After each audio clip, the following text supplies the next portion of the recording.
How is everybody today? All right, thank you. I hope everybody's power is back on after this long week. Well, we have power, but we still don't have internet service. Oh my goodness, you're kidding. Nope. That's terrible. Well, it's been tough times. It's as somebody said, it's the year that keeps giving. But I guess we show how tough we are, and we figure out those workarounds. Last week when you were on vacation, hope that you were somewhere beautiful. Yeah, my house. In upstate? Oh no, just a... My house where I live in Rockland. Oh, a staycation? Yeah, I got no place else to go, so... Oh, all right. Well, last week we talked about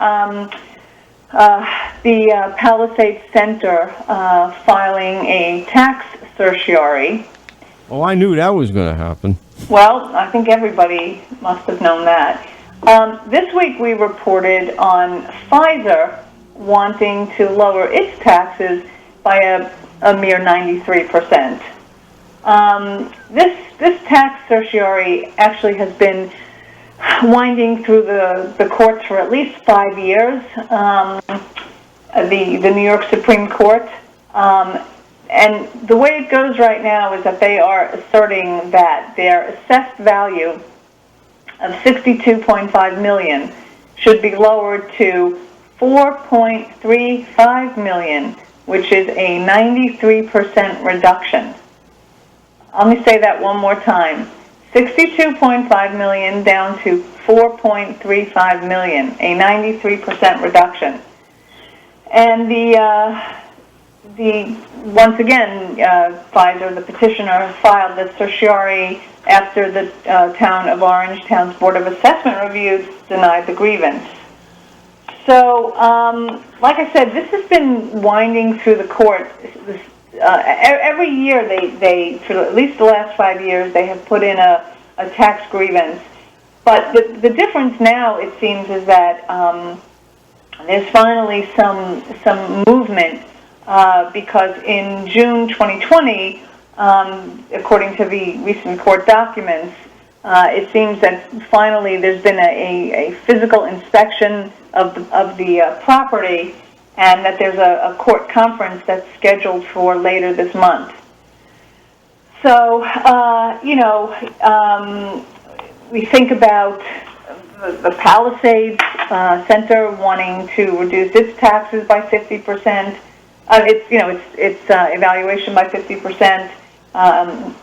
Here. Don't you think they ought to tread lightly on that, though? I mean, they want to reduce their taxes by 50%, and yet they want a referendum, which apparently they're going to get on allowing them to use that fourth floor, whatever the number of the floor is. Yes. While you were at home vacationing last week, we also talked about the Clarkstown Town Board unanimously passing a resolution to hold a referendum on November 3rd, so that the voters can decide whether to give the Palisades Center the rest of its space.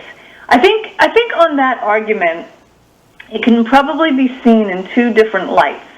On the one hand, there's the light that you just pointed out, which is, on the one hand, they're wanting the voters to cooperate and give them that extra space, and yet they want to stick it to the taxpayers and try to reduce their taxes. I guess the other argument might be,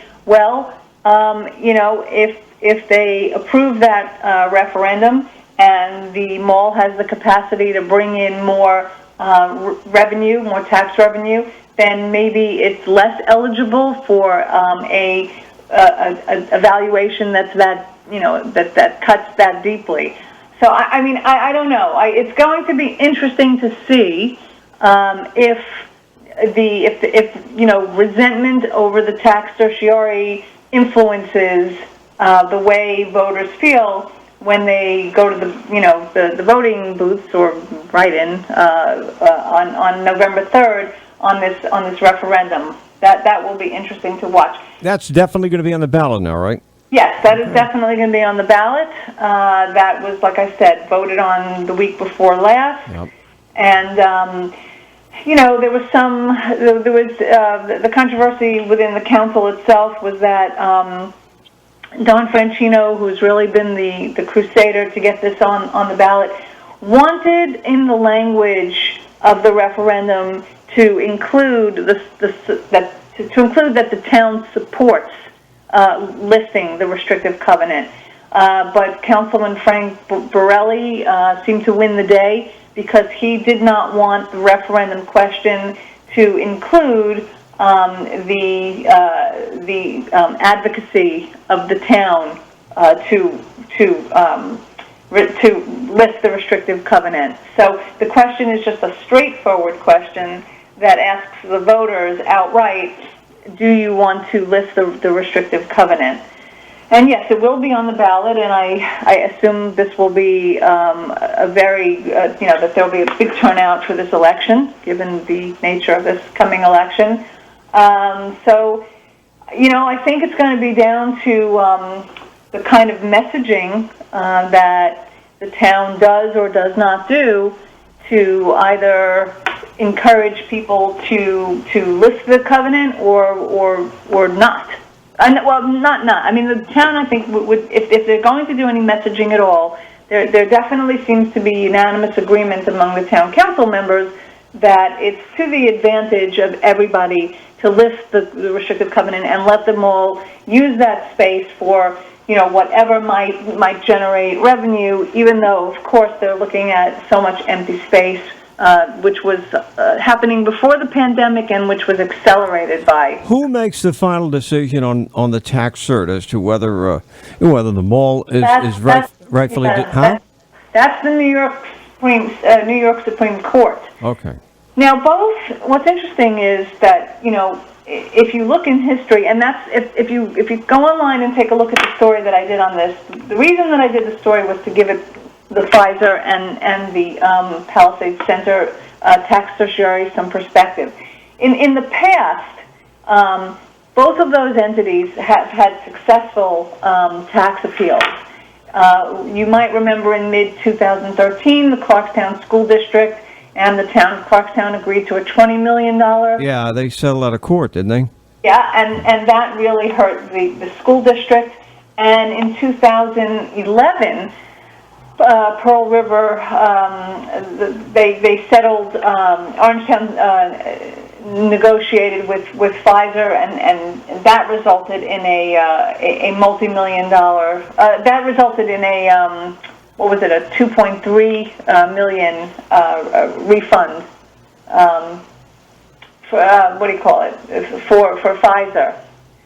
So, we have the extremes in this county, like Mirant, which, as you know, has devastated North Rockland. I think that part of the county still continues to feel the ripples of that.